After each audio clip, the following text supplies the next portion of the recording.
Well, Kentucky basketball tried as hard as they could, but it's very clear. You can't win a basketball game without players.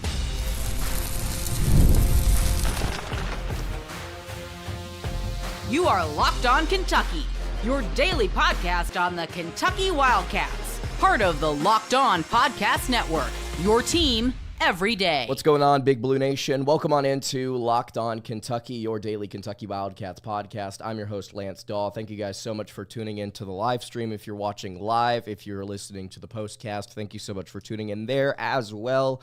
A blowout loss to the Alabama Crimson Tide. It's not quite over yet, but I've figured I was going to go ahead and go live because why wouldn't I? Really appreciate you guys again tuning in. This is it's kind of a rough one. Apologies for the voice. I'm a little under the weather. Have been for a few days now, and this one is not making me feel better at all. Right now, the score is 97-67. Cats down by 30 with a minute and 15 seconds to go.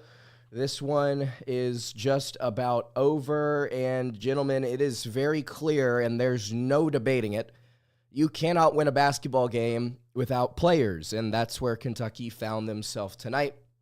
Down three different players that they expected to be significant contributors heading into the season, and now they will look to see what they get in the NCAA tournament. Today's episode is brought to you by FanDuel. Right now, new customers can get $200 in bonus bets when their first $5 bet wins. It is 97-67 with a minute and 8 seconds left.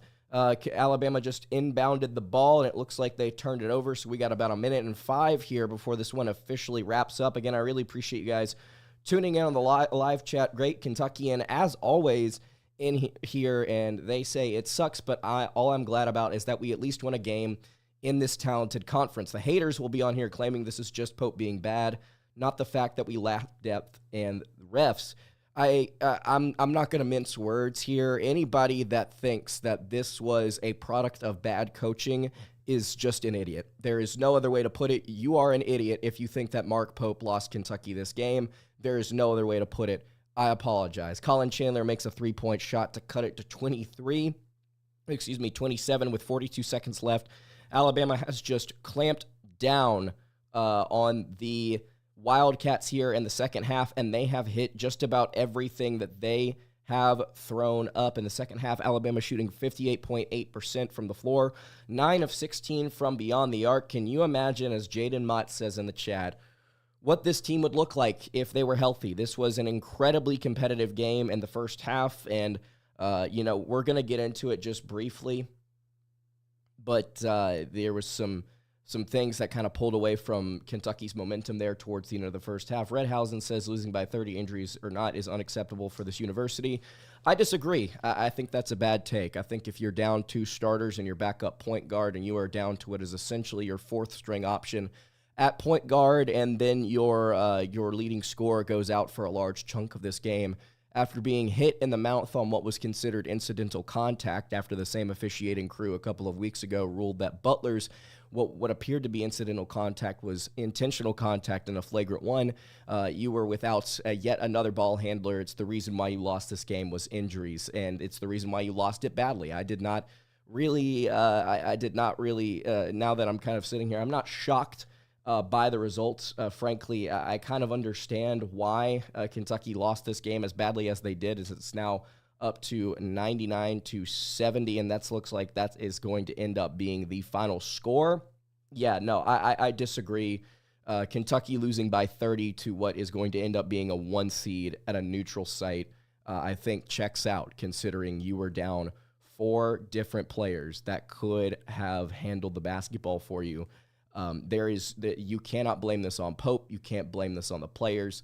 This is just reality for the moment. It's not going to be the same, I expect, in the NCAA tournament. But as of right now, Kentucky, you can call it luck. I don't know whatever label you personally want to put on it. It has been just, the team is snake bitten. They have been for half a decade plus when it comes to injury luck, and this season has arguably been the worst of it. And it really does suck because it leaves a lot on the table here as far as what ifs and kind of how this team would perform and kind of what could be of this season if kids actually stayed healthy. And it's not just one, it's 5 different kids that missed substantial playing time this season and are either out for the rest of the year or have missed substantial playing time. I'm just kind of tired of it. It's very frustrating to watch because there are so many people online that expect so much more, and they either are so short-sighted that they can't understand and appreciate the context surrounding the game, or they're stupid. It's one of the two. They're either ignorant to it or they're actually stupid. And the reality of the situation is you cannot expect any team, Division I, high school, period, to perform and win consistently down up to 4 different players at a time. You cannot logically expect any other outcome other than a tough loss or a fat loss. You got whipped in this game, and it's because you were not healthy.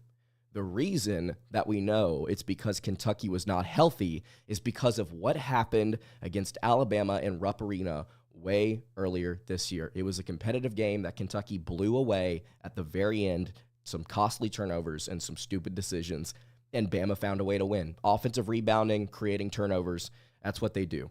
I hate this Alabama team because of the way that they foul bait. Didn't see it tonight. You didn't see it tonight. You got whipped in this game, and it was not because of what Alabama was doing, trying to get to the charity stripe. They hit shots in the second half. They did not hit them in the first, and they went ballistic in the second. And there's nothing you can do about that. If you had better defenders out there, I'm sure statistics would kind of even out there in the second period, but you don't. You simply do not. And that is the reality heading into the NCAA tournament. You are going to have to pray that Lamont Butler is back for your first round game. You have to have him back. And for anybody out there that wants to say, no, we should hold him to the round of 32, I would just hold off on that take before we see who Kentucky matches up against. Because if you just calmly look up and you say that we're going up against a mid-major and they've got a guard averaging 23 a game that shoots 40+% from 3, can handle and can pass, and they play high octane, you would be an idiot if you thought that Lamont Butler should not be out there to try and win the game at that point. We'll get to the live chat. We'll continue to break this one down here. Before we continue along, though, of course, I want to tell you guys about our friends over at Nissan. We're all about the stats here, and the numbers don't lie. And when it comes to the all-new Nissan Armada Pro 4X, the numbers are on an MVP level. With the ability to tow up to 8,500 pounds, it can quite literally carry the whole team plus the gear wherever you need to go. It's powered by a twin-turbo V6 engine, delivering strength and performance to handle highways, back roads, and everything in between. And with room for up to 8 people, the Armada Pro 4X is built for big crews, big adventures, and even bigger memories. You can take your adventures to new heights. And the all-new Nissan Armada Pro 4X, you can learn more at nissanusa.com. Of course, today's episode is also brought to you by FanDuel March Madness. Ladies and gentlemen, whether we like it or not, whether we're injured or whether we're fully healthy, March Madness, the best time of the season, best time of the year, I should say, is here. And FanDuel is giving you the chance to get in on the action like never before, because right now new customers can get $200 in bonus bets when your first $5 bet wins. That's $200 to use on everything from buzzer beaters to Cinderella stories and even who's cutting down the nets. You can visit FanDuel.com and get in on the college hoops action all tournament long. All right, continuing along here on the Friday night edition of Locked On Kentucky. Lance Dahl hanging out here with you. Thank you guys so much for tuning in. Over 115 of you in here. It's crazy. I would implore you guys, by the way, speaking of March Madness, pinned to the top of my Twitter profile at Locked On UK is a link to join the bracket pool we're going to do this year. I think there's like 88 of you in there right now. Really appreciate you guys joining in, and I would implore you, if you have not already clicked that link and joined, please go ahead and do so. We'll get to the live chat here. Apologies for any messages that I've missed. We'll start with Odd Future.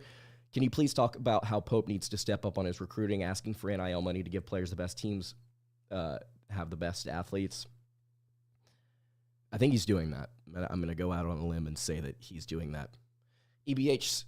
Sports says Cats are not in shape to play and win in tournaments. Too slow, can't move with their feet to guard anyone, never have their hands up. Brother, first of all, appreciate you commenting. I would implore you to go watch the Missouri game, come back to me, and tell me if you hold the same opinion. John Cleaves Jr. says, tough to win without Butler. Way too many turnovers and too few three-pointers made. That's the recipe for defeat at the hands of the Crimson Tide. Pure, plain, and simple. Could not agree more. I'm going to say something here. And we're going to move on after I say it. We're not revisiting it. The officiating was bad in this game. It was bad both ways. Objectively, there's no arguing it. It is inconsistent officiating. It has been a problem all college basketball season long for every team that I have watched, period, full stop. With that, and on top of this, and I want to be as clear as I can possibly be so nobody misunderstands me. Okay? I want you to listen as clearly and closely as you possibly can. Officiating did not lose Kentucky this game. It was turnovers, it was the inability to create open looks, and it was the inability to stop shots at the rim. With that being said, there was a bad blocking foul on Andrew Carr in the first half that led to 2 points. There was no foul on a Perry layup where he clearly got mauled. That was 2 points. There was no foul on Brea whenever he turned the ball over. He was held. That was 2 points that led to a transition bucket.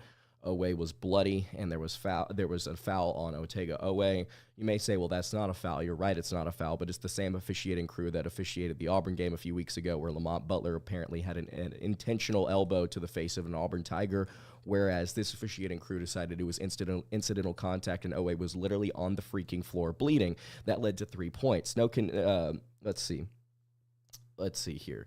There's no continuation on Amari Williams' basket. Literally less than 24 hours ago, we saw Jeremiah Fears do the exact same blanking thing, and they decided to call it on the floor. That's 2 points. There was a hold on Mark Sears where Otega Owe was trying to drive with the ball. He literally held his entire arm. You can go back and watch it. That was 2 points on a turnover that led to a transition bucket. There was no foul on an Amari Williams dunk where you could have called that a block. You could have called it a foul. According to the NCAA rule book, you are allowed to make contact with the player's hand as long as it is touching the ball, or if you are also touching the ball alongside it. It looked like you could have called it either way. In my opinion, we can leave it. Let's just say that that's 2 points. That was, we'll just scratch that. Well, it was a good call. That's what we'll say. And then there was no foul on Williams whenever he tried to make a pass where he was clearly jumped on and slapped at on his hands and arms, and it led to a three-pointer in the first half. That, ladies and gentlemen, is 16 points worth of officiating in the first half. I want to reiterate here, Kentucky lost this game by almost 30. Officiating is not the reason why Kentucky lost this game, and even if this game had been close, it wouldn't have been the reason. It is very clear that Kentucky lost this game because of turnovers and because of bad execution on the offensive end and the inability to stop anything at the rim. That is why they lost this game. We move. David C. says tons of missed shots and tons of missed free throws. I could not agree more. Man, stats broadcast, every time I tab out of it, apologies. Every time I tab out of it, it just decides to go black. It decides to just not show me the stats from the game. So I will try and pull it up here in another tab for you guys so that we can continue to talk about this recap. Because apparently Stats Broadcast doesn't want us to talk about it. Look, you got to get you had the privilege of getting your first win in Nashville in the SEC tournament since March of 2019. That's a win. That's a win for Mark Pope. To be down so many players and to continue to fight and continue to play well, all things considered, at various points is impressive.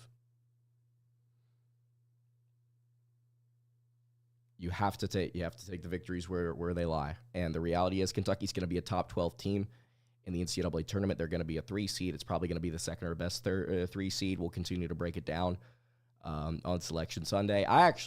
What I would love to be able to do And for it not to be a podcast episode, for it to be an actual live stream where I come on here on Sunday night or Monday, probably Monday night, and I would love to pick the bracket with you guys. The cool thing about YouTube is that you can actually, if I'm not mistaken, you can make polls. So I'd like to get a couple hundred of you in here and us do a bracket together where we vote on and talk about all the different picks. I think that would be super fun. Let me know if y'all would be into that. But anyway, back to this pathetic excuse of a game. Let's see here. Free throw shooting was the worst I can remember. What did Kentucky shoot from the foul line? Because I didn't think it was the worst I've ever seen. Kentucky shot 65.7%. Yeah, that's not the worst I've ever seen. It's bad, though. 30-point loss ain't officiating. You're right. You're right. It's not. It's simply not. It has to be acknowledged that it's bad.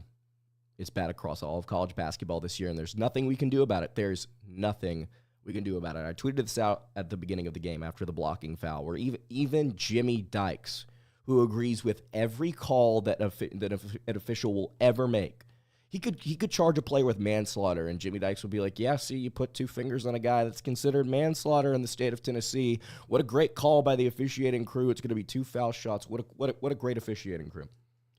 Even he was like, hey, that's a bad call. That's a bad one here early. It was a sign of things to come, so I tweeted out and just reality check, guys. We're not going to get a good whistle tonight. We're going to have to fight through it, and gentlemen, they fought through it for 20 minutes. Outscored 32-54 in the second half. I think Oates tried to hit 100 and pounded in later down the road. Do you think Pope returns the favor? Man, if we've got kids that can actually punch back, you know? Alabama's just too athletic for Kentucky without Lamont Butler and Jackson Robinson. I agree, and even those players are not the most athletic people in the world. They're just really talented players. Captain Crash, 3 words, not enough, Grant Darbyshire. 2 words for you. Steve Nash and Chris Paul, must-see TV. You can tell the effects of this game and the past 72 hours are beginning to wear on me, and I'm sure that it's wearing on you guys as well. I'll try to get to more live chat stuff here in just a moment. Again, I appreciate all of you tuning in. 180 of you in here. Like the video if you are here joining up on the channel. Please subscribe if you are new. Before we dive into anything else, though, I want to tell you guys about our friends over at Monarch Money. Ever check your bank account and wonder, where exactly did all my money go? Well, between dining out, online shopping, and entertainment, it's pretty easy to lose track of everything, and that's where Monarch Money comes in. It's your personal CFO, giving you full visibility and control over your finances. It's not just a budgeting app. It's a complete financial command center, so you can track all your accounts, investments, and spending all in one place, so you can just stop managing your money and start building your wealth. You can take control of your finances with Monarch Money. You can use code LOCKEDONMLB at monarchmoney.com for 50% off your first year. That's monarchmoney.com, code LOCKEDONMLB for half off your first year. All right, wrapping up the Friday edition of Locked On Kentucky. Apologies for the voice. Apologies for the drowsiness. It has been it's been a long few days for your boy here, Lance Daw, and I appreciate everybody tuning in. This has been just a blast. I wouldn't trade it for the world. I really appreciate you guys watching. I appreciate everybody commenting. This has been fun. This has been a blast. The offseason, I think, is going to be great. I'm really, really excited to see kind of what comes here. For the Cats and for Mark Pope. I have faith in the staff. I have faith in the team. We'll see. But tonight it was a rough one as Kentucky falls 99-70. Thank you so much, Julie Sheving, for the kind words in the comments. Rick C. Pope showed some fire with the first BS for the refs I've seen all season. Name is Erix Is. I'm sorry, man. I'm so stupid. Let's see. Steven, all that aside, I've become a big fan of you and your show. Very nice work that helps me keep connected to UK basketball all the way from out here in Montana. Steven, thank you so much for tuning in. That's really cool. Bug Out Jeep says, we were down players on a roster made in like 2 weeks. We certainly overachieved this year. I posted this on my Instagram story, and I'm actually going to go pull it up here real quick because I think it's kind of funny. Big Blue Drew tweeted this out at Big Blue Drew 33. Hey, Mark Pope, congrats. We're giving you your dream job, but you have to assemble a roster from scratch in like 8 weeks, play the toughest conference in the history of the sport. No, yeah, your top 3 options at point guard are going to be out. Turns out it was top 4. For a good portion of the show. Julie Sheving from Michigan, shout out. William Tan says, Lance, you need to address the failures of our medical and strength staff. Brother, I think that something's in the water in Lexington, because this is a 5-year ordeal. It's not just 1 or 2 people. It is a 5-year ordeal. Something is happening, man. Guitar Manjo says, you've got to understand these are just young kids. What the heck do people expect out of them? I'm proud of Kentucky. They literally had the crap beaten out of them, and the game wasn't really called fairly. The game wasn't called fairly. It's not the reason why Kentucky lost. It contributed to it, I think, but it wasn't the reason Kentucky lost. But I agree. At the end of the day, you have to acknowledge that these are just kids. As much as people want to say that they're men, the reality is this is 18 to 24-year-old kids. They are young adults, and you have to kind of ride the wave with them, because this is very new for all of them as well. This is an environment that they've never been in before. It's a completely new thing for them, and the maturation of that so many guys have shown throughout the course of this season has been nothing short of just incredibly impressive to me, and I'm proud of them. I think they've done a great job this season. You've gotten 22 wins. Your coach, who again had to assemble a roster that was kind of thrown together in the middle of the portal cycle, he was able to put together this team and literally break the school record for top 15 wins in a year. And you may say, well, it's because he played in the toughest conference that we've ever seen. You're right. Kentucky played in the toughest conference that we've seen in our lifetime. And yet they still went 22-11 and picked up so many different top 15 wins. Oh, we got Louisville fans in the chat. Sick. Great Kentuckian says, young kids are freshmen and sophomores, not grad students. Not excusable for bad passes. I don't think that's an excuse for bad passes. I think not having your top 4 options at point guard is an excuse for bad passes. As a whole, now we could talk about individual ones, but as a whole, yes. Overall, I'm glad Pope in his first postseason wins last night and participated in probably in the best SEC conference in history. I agree. Baker says, yeah, good accomplishments. Now it's time to play. Spoiler. The fact that Mark Pope, by the way, is not on the Coach of the Year finalists is just a crime. You can't make an argument as to why he shouldn't at least be on it. I think you can make an argument as to why certain other coaches should win it. You cannot make a logical argument against why Mark Pope shouldn't be on it, period. The NIL and portal have made non-basketball schools just like it did in football. Vandy doesn't beat Bama in football without NIL and the portal. I couldn't agree more. Look, as much as we hate, and by the way, the reason I'm talking so low is because I'm trying not to cough right now. The reason that we have seen, the rise of parity, I should say, in various spots. As much as we hate different aspects of NIL and the portal, and we can get into that in another episode. I don't really care to talk about it right now, but I think one positive thing that it's done is it's created parity. It's created a little bit more balance, and for Kentucky fans, that sucks. I think for the sport as a whole, makes it more entertaining. Unfortunately, when you get officiating that's this bad as it's been this year, it in my opinion offsets it. And again, this is not a Kentucky issue. It's not the reason Kentucky lost the game. It's not the reason that they are going to go out in the NCAA tournament. But it is killed my joy at various points this year. And I am nothing short of just disgusted with the inconsistency across the sport. Who do you think will win the SEC tournament? Please don't say Bama. It's going to be Florida. In my opinion, it's got to be Florida. As a former somewhat athlete, I love the underdogs. Good take. No Name Force Lord says next year's team will be 50 times better. I hope so, considering you're going to probably get some continuity with OA and Garrison if they come back If Carissa comes back, I think that would be huge. Who knows? Louisville wins. Did they play yesterday or did they play tonight? And I'm just missing it. Sean McGough says, I hate that, and we never get to see what this team could do fully healthy. I agree. Great Kentuckian says, I got Florida. I think I agree with you there. Let's see. I'm trying to look and find Louisville. Louisville does win 76-73. Did that just end? They went in at the buzzer or something? People in the live chat talking about a dub for the Cards. Hold up. Did UK win? I'm gonna let you answer that question on your own, brother. I would go check the box score and report back. Because I'm pretty sure if you read the title of this video, you've got that answer, but a little homework for you. Go pull that up for me. Let's see. What happened at the end of this game? No, they made 2 free throws. Chubb Muffin's dad, banger name, says, I bet Kentucky will win the chip. Real Crabman says, don't forget we floored Louisville and beat the best team in the ACC. When we were healthy. You're right, but when we were healthy. Praying you feel better. Thank you so much, Julia. I appreciate it. Mr.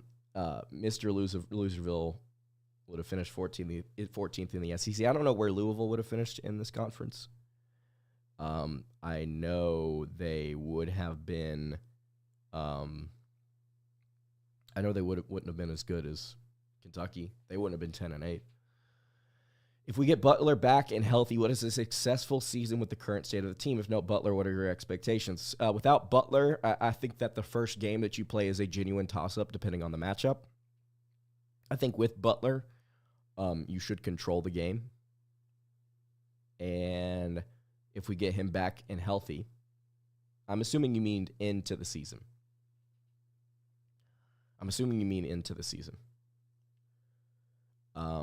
I think the ceiling for this team is Elite Eight, genuinely, with Butler, because you're down 2 other players. You're down your leading scorer in conference play, and you're down your only other point guard on the roster that can actually handle the ball and shoot. Y'all going to complain about the refs again? I'm assuming you just joined the live chat. I would encourage you to go back and listen very carefully. By the way, Mr. Mo Money, I would implore you to listen as carefully as you possibly can. Selective hearing is a common theme throughout college basketball fandom, sports fandom as a whole. I would encourage you to listen to every single word that I have to say before making a comment. But I would encourage you to re-listen to the episode. Arixie says, yeah, the 24-year-olds have brittle bones. I don't know what to make of it. Butler back to start the tournament easily. We easily get out of the first weekend. I hope. Appreciate it, Mo Money. By the way, good game. I try not to be a jerk to opposing fans. You know, Arkansas fans were surprisingly normal whenever they beat us in Rupp. When are we naming the arena for Cal? I hope never.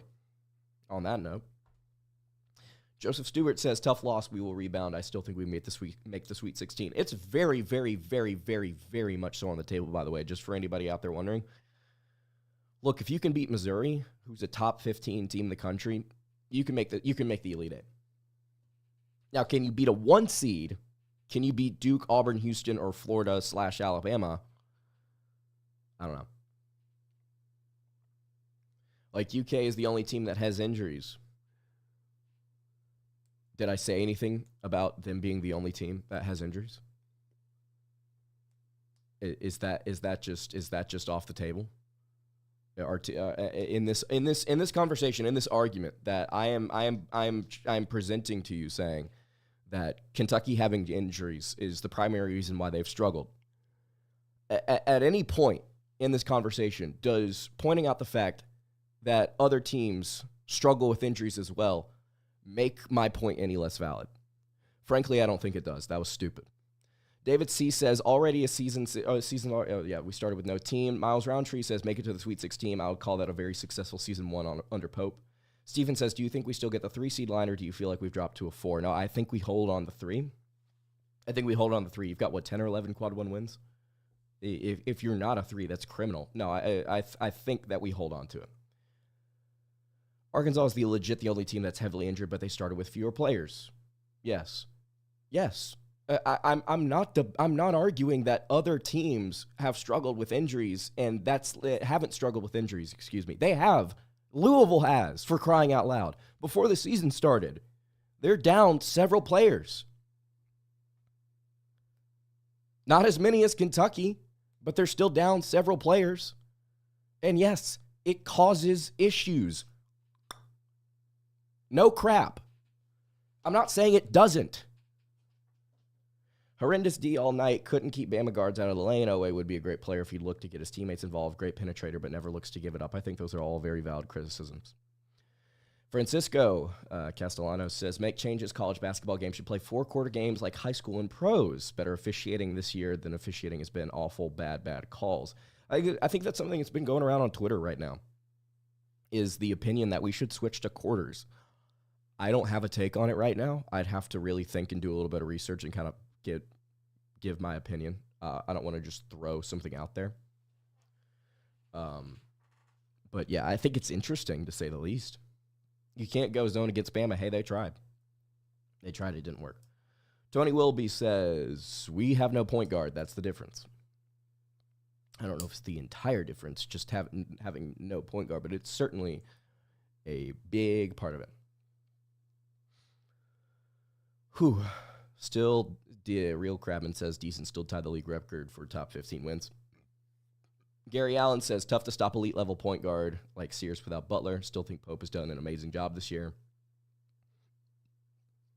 Chip Stuttle says, game was too big for these freshmen. Perry and Noah don't look like Division 1A players.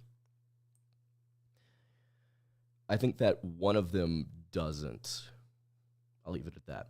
I don't hate the idea of quarters, says Julie. Triple F says, love the season we have had. Love the hire Pope and love this team. Keep in mind, guys, I said it last night, and update. We only get one more game with this team. Appreciate it while it lasts. You're only guaranteed one more game. Appreciate it while it lasts. Raising the octave says, not having a point guard, watching them do amazing without it. It's like watching our football team with good QBs and no wall.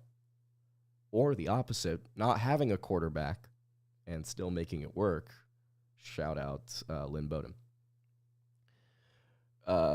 Great Kentuckian says, if anyone accused you for playing the refs after any loss, just use me. I'm more than happy blaming it refs. From here on out, Great Kentuckian is the guilty party here. Haven Lone says, can we please get out of the SEC? I'm not running from competition. I'm good. I like it here. Also, I just want to point this out, and this is not me trying to be rude. For everybody watching in the live chat right now, there's like 200-something of you. I want you to all tell me, would you have rather played Bama a third time, or would you have rather played Tennessee again? Right now, tell me if you would you have rather played Tennessee again, or would you have rather played Alabama a third time? Because everybody seemed to tell me it was either impossible or near impossible to beat a team 3 times. Gentlemen, Bama did it. They did it. I'm not trying to wave a flag and parade around and saying I'm right, because we don't know what would have happened in that third Tennessee game. Who knows? We could have lost for all I know. All I was trying to say, and all I'm trying to say now, is that it feels like an easier matchup. After 3 games, in hindsight, it looks like it's probably true. I think computer models would reflect that. Triple F says, thank you, Lance, for your work. Love listening to Locked On Kentucky. You do an awesome job. Thank you, man. I appreciate it. Again, I really appreciate everybody here that watches. It's been incredible. It's been a great time. And again, I wouldn't trade it for anything. We'll get to a few more chats here. Captain Crash says, we just match up better with Tennessee, especially with Derbyshire on the floor, I might add. Erixie says, this team is one the fans will never forget, similar to the Boogie and Wall team. We love them too. Something about the first team after a coaching change. I agree. Let's see. UT isn't as good as Bama, so yeah, Tennessee a third time. Joe Wild says, I don't think it would have mattered the way they played tonight. Again, I think that game is closer at halftime, if not Kentucky leading.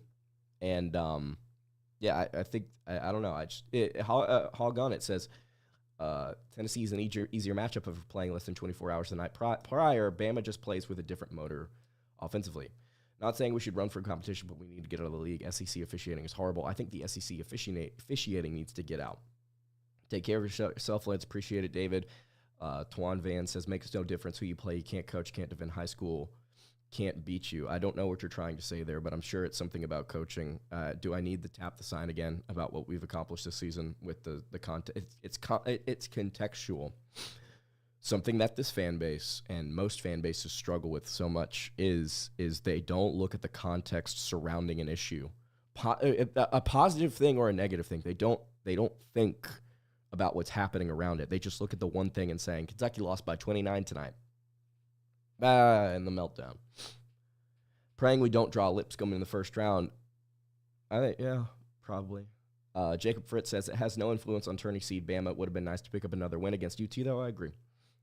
I think that the reality coming out of this game is that whether Kentucky had won or not, they would not have jumped a seed line. They wouldn't have. St. John's would be over them. You could make the argument for an A&M, I think, if you're an idiot, which is what the committee seems to be, various points, or at least some of the projections coming out from major outlets. We won't talk about specific people. Hard to win. We have so many injuries. Agree. What happened tonight was not Pope's fault. I agree. Kentucky players were probably tired from last night. What time do they get to bed? 2 a.m.? Probably later than that. I know it's past 2. Otega Owe was still posting on his Instagram story, and I'm like, man, he's up late. Tony says, haters will hate. Pope has done a pretty good job, all things considered.